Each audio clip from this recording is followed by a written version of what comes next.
소방설비 기사 및 산업기사 수험생 여러분 안녕하십니까? 이종호입니다. 자, 이번 시간에는 요 소방기계 실기 핵심 서술 문제 이제 마지막 저희 진행을 한번 해보도록 하겠습니다. 뒤쪽에 얼마 안 남았어요.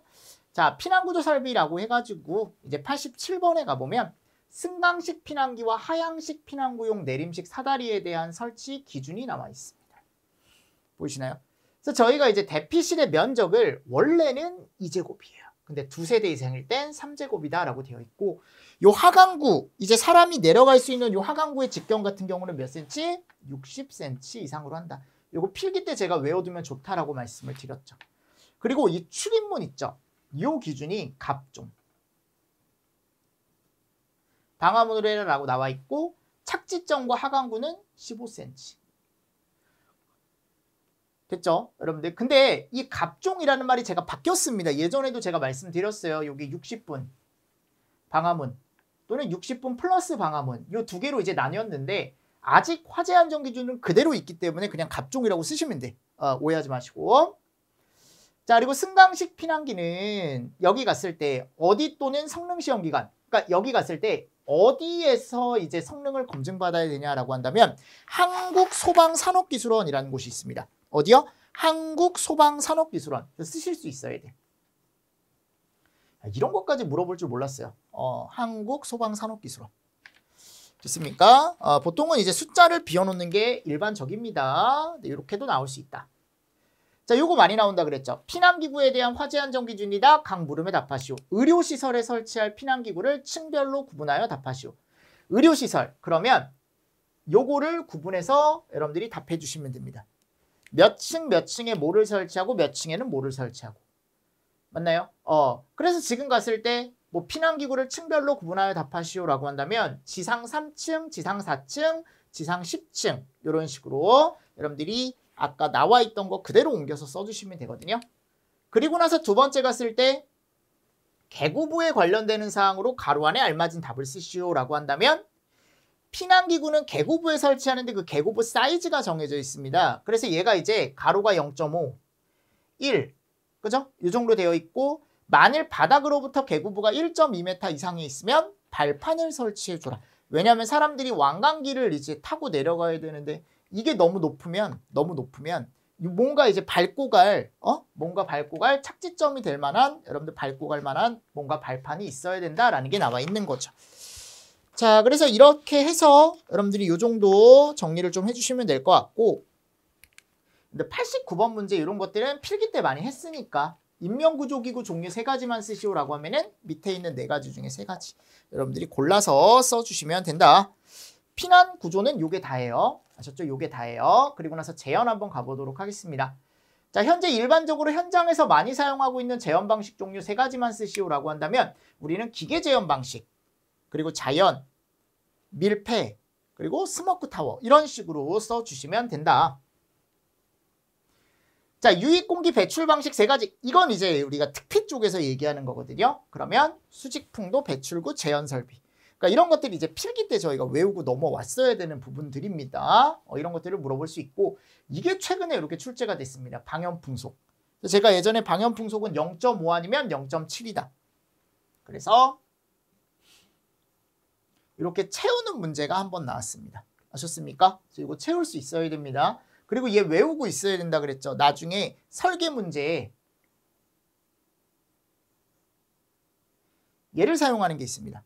Q는 AV. 그럼 그때 V를 얘를 사용을 해야 돼. 얘 이름이 뭐라고? 방염풍속. 또는 우리가 얘를 보충량이라고 얘기합니다. 같은 말이에요. 아셨죠? 방염풍속, 보충량 이런 것들 같이 정리해 주시면서 넘어가 주시면 될 것 같고요. 자, 93번. 재현구역 선정기준 3가지를 쓰시오 그랬습니다.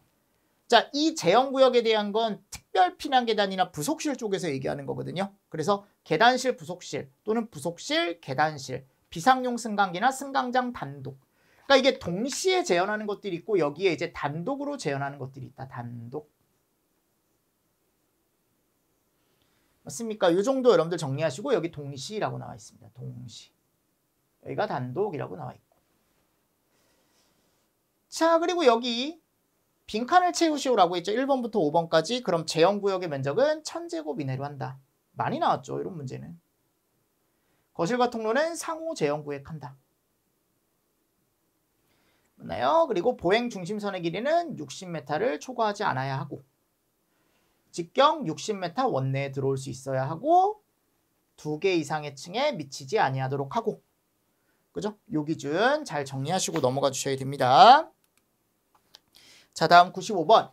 특별 피난 계단의 계단실 및 부속실 재현 설비의 차압 기준. 중요하다 그랬죠. 40. SP 12.5. 스프링클러 설치되어 있으면 12.5예요. 그죠? 그리고 개방력 110N. 자, 계단실과 부속실 동시에 할 때는 같게 하거나 또는 낮게 할 경우는 몇 파스칼이야? 5파스칼 이하로 된다. 5파스칼 이하로 한다. 그죠? 그래서 40에 12.5, 110N, 5파스칼. 요거 채울 수 있어야 됩니다. 아셨죠? 요거 쓰는 문제보단 이런 식으로 많이 나오고요. 자, 댐퍼 문제는 잘 안 나와요, 여러분들.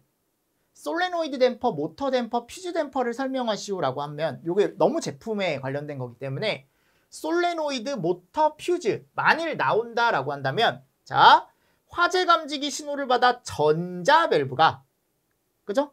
전자 밸브가 뭐를 이동시킨대요? 누름핀을 이동시키면서 로크를 해제한대요. 그러니까 결국 잠김을 해제한다. 열린다라는 겁니다. 열림.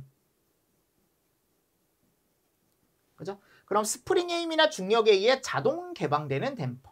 그러니까 결국 누가 개방을 시킨 거냐면 전자 밸브가 개방을 시킨 거죠.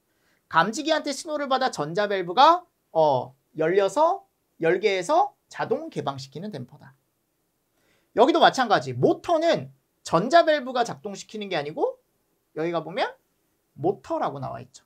그러니까 모터가 로크를 해제해서 스프링의 힘, 전동기 작동에 의해 자동으로 개폐가 되는 거. 자동으로 개방이 되는 거. 퓨즈는 뭐라고 나와 있냐면 방화구의 관통부의 덕트 내부에 설치하는 댐퍼로서 퓨즈 링크가 열에 의해 녹아 떨어지면서 로크를 해제한다라는 게 요 락이에요. 락. 요거를 해제한다. 그런 스프링의 힘이나 중력에 의해 자동으로 개폐 조작을 한다. 짧게 여러분들이 특징만 잘 알고 가셔도 될 것 같아요. 이 정도는. 됐죠? 자, 재현은 우리가 봤을 때 이 정도 여러분들 보시면 될 것 같고요. 자, 다음에 가보면 이제 연송이랑 연살 나머지 보겠습니다. 자, 연송부터 볼게요. 다음 물음에 답하시오. 가압송수 장치를 설치할 때 건물 높이와 가압송수 장치를 설치하는 이유. 제가 부스터 펌프, 중계 펌프 왜 설치한다 그랬죠? 그치. 그 이유는 방사압력을 유지하기가 쉽지가 않다. 그죠? 그래서 0.35메가파스칼이 나와줘야 되는데 그게 나오기가 쉽지가 않다라는 거죠. 설치 이유는 그거 하나입니다. 됐나요? 그리고 원래 펌프 흡입식에 우리가 연성계나 진공계를 설치해야 되잖아요. 설치하지 않을 수 있는 두 가지. 가장 대표적인 게 요거. 즉 무슨 식일 때? 압입식일 땐 필요 없습니다. 압입식일 때. 그러니까 흡입식일 때만 설치하는 거예요. 우리가 빨아 올리는 구조일 때. 자, 또는 수직 회전축 펌프. 원래 우리가 설치하는 게 수평 회전축 펌프거든요. 이렇게. 근데 얘를 이렇게 수직으로 돌아가는 게 있대. 수직 회전축 펌프는 필요 없대요. 그죠? 뭐 이건 제품에 관련된 거고. 이거 이제 기출이니까 쓰실 수 있게 연습을 하셔야 돼요. 자, 방수압력은 0.35메가파스칼 이상이어야 된다라고 했고, 자, 방수구를 단구형으로 설치할 수 있는 경우 딱 두 가지. 아파트 또는 스프링클러가 설치되어 있고 방수구가 2개소 이상 있을 땐 우리가 단구형으로도 할 수 있다. 원래 쌍구형이에요. 원래 11층 이상은 쌍구형입니다. 근데 단구형으로 할 수 있는 경우가 두 가지가 있다고 했죠. 이런 것도 필기 때 문제로 출제가 됐었던 거죠. 자, 98번 보겠습니다. 연결 송수관 설비의 화재 안전 기준에 대한 다음 물음에 답하시오. 똑같은 문제죠? 두 가지 서술하시면 되죠, 여러분들.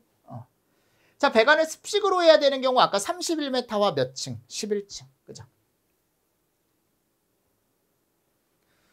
자, 연송의 송수구 설치 기준이래요. 다음 가로안을 완성하시오. 항상 송수구 높이는 0.5에서 1. 그죠? 그리고 구경 몇 미리? 65mm에 자, 무슨 형으로 합니까? 이거 쌍구형으로 하죠. 자, 송수구는 연결 송수관의 수직 배관마다 기본적으로 원래 1개 이상을 설치합니다. 근데 중간에 뭐가 없을 땐 개폐 밸브가 있지 않을 때. 얘네들이 또 상호 연결이 되어 있으면 건축물마다 하나씩 할 수 있다고 되어 있습니다. 이런 것들 잘 보시고요. 자, 100번. 자동 배수. 이거 잘 나오거든요, 여러분들. 그냥 배관 내 고인물을 자동으로 배수시켜 동파와 부식을 방지한다. 잘 나옵니다. 자, 다음 101번. 여러분들 이 점검 항목은 참고로만 보세요. 이거 왜 계속 나오는지 모르겠는데 한 번씩 기출로 나온 것만. 그러면 연산 설비 헤드 점검 항목 4가지를 쓰시오라고 했죠. 설치 장소, 헤드 상호간 거리의 적부. 적부라는 건 이제 적합한지. 적합 여부를 보는 거죠. 살수 장애가 되는지 또는 되지 않는지. 살수 장애 여부. 가연성 가스 시설인 경우 살수 범위가 제대로 나오는지. 헤드 설치 제외가 제대로 적용이 되어 있는지. 이런 것들을 본대요. 참고로 보십시오. 자, 102번 연방이에요. 연방. 자, 연방은 전용 헤드를 사용했을 때 4개에서 5개다라고 하면은 우리는 65mm. 그지? 자, 소방대원의 출입이 가능한 환기구나 작업구마다. 이거 제가 잘 나온다 그랬죠. 살수구역의 길이 3m 이상으로 한다, 최소.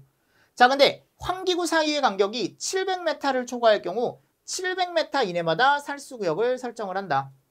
자, 전용 헤드는 수평거리 2m, 그 외의 헤드는 스프링클러 헤드는 1.5m. 맞습니까? 요거 제일 많이 나왔습니다. 연방에서. 꼭 알아두셔야 돼요. 똑같은 거죠, 여러분들. 똑같은 거죠. 그래서 우리가 채울 수 있으면 된다. 요거는 여러분들 또 채워보시고. 자, 그리고 나서 여기 갔을 때 다음 가로 안에 알맞은 답을 기재하시오. 자, 소화 용수 설비에서 나올 만한 것들이 이런 거. 투입구에, 그죠? 80m 3승 미만인 건 1개. 투입구 개수. 여기도 1개. 그죠? 그리고 흡수관 투입구라고 표시한 표지를 설치해야 한다. 그러니까 이런 기준들은 필기 때 여러분들이 충분히 다 암기하셨으면 충분히 다 맞출 수 있다라고 생각을 하고, 채수구 압력 0.15죠. 그죠? 그리고 몇 메타 이내에 접근할 수 있어야 되냐? 2m. 뭐 이런 것들. 간단하게 맞출 수 있는 문제들입니다. 이런 것들은. 자, 기타 내용에 가보면 이건 재현 설비 문제인데 연도료과 문제예요. 그러니까 이게 최근에 나왔거든요. 이거 원론 쪽에서 배우는 건데 우리가 얘를 굴뚝효과라고 얘기하거든요. 그럼 이 굴뚝효과가 뭐냐라고 했을 때, 자, 기본적으로 건물 내부 온도가 바깥보다 높고 밀도가 낮을 때, 자, 이거를 어디 때를 얘기하냐면 화재 시를 얘기합니다. 화재 나면 여러분들 건축 내부 온도가 바깥보다 높잖아요. 뜨겁잖아요, 여러분들 내부가. 그죠? 그러면 공기 밀도가 낮아져서 위로 올라가요. 공기가 다 위로 올라갑니다. 그럼 건물 내의 공기는 부력을 받아 위로 이동한다. 이거를 굴뚝효과, 연도효과라고 한다. 자, 연도효과가 재현 설비에 미치는 영향을 쓰래요. 자, 화재 발생 시 내부와 외부의 온도차가 더더욱 차이가 나고 밀도차와 압력차가 더 큰 차이를 보인다. 그죠? 그러니까 이게 화재 발생을 하면 바깥쪽 온도와 실내 온도차가 훨씬 더 커지거든요. 그럼 더욱더 빠르게 위로 연기가 올라가게 됩니다. 그러니까 위로 올라가는 건 그래 연기만 올라가면 상관이 없는데 이제 가스나 이런 게 같이 올라가기 때문에 사람들이 질식을 할 수가 있다는 거죠. 그죠? 그러면 이제 이거에 의해서 차 평송도 어려워지고 연기 제어도 더 어려워질 수밖에 없다라고 나와 있습니다. 108번. 부차적 손실이 발생하는 원인 3가지. 이거 최근에도 나왔거든요. 주손실은 배관 손실입니다. 무조건.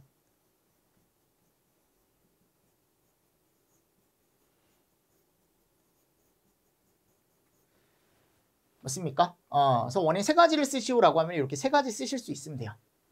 이건 부차적 손실이니까. 주손실 외의 손실이거든요. 그래서 급격한 확대, 급격한 축소, 부속품, 그죠? 이런 것들. 자, 이건 터빈과 볼료트 펌프에 대한 여러분들 구분만 하실 수 있으면 됩니다. 이거 예전에 유체 때 배웠었죠. 임펠러 날개가 없다, 있다, 유무. 유량이 대유량, 얘는 소유량. 얘는 저양정, 고양정에서 사용을 한다. 네. 이렇게 해서 제가 109문제만 딱 뽑아왔습니다. 아셨죠? 이 정도는 암기를 하고 가셔야 됩니다. 실기가 나왔을 때. 아셨습니까? 그래서 이게 이제 어떻게 보면 제가 기초 강의다라고 해가지고 서술 문제부터 제가 조금 이렇게 해설을 좀 해드렸습니다. 됐죠? 여러분들 이제 실기 시작이니까 요거는 계속 가지고 다니시면서 암기를 하셔라라고 말씀을 드렸었고, 그러면 제가 이제 본 강의 때 여러분들하고도 기계 실기 때 만나 뵙도록 하겠습니다. 여러분들 수고 많으셨습니다. 수고하셨습니다.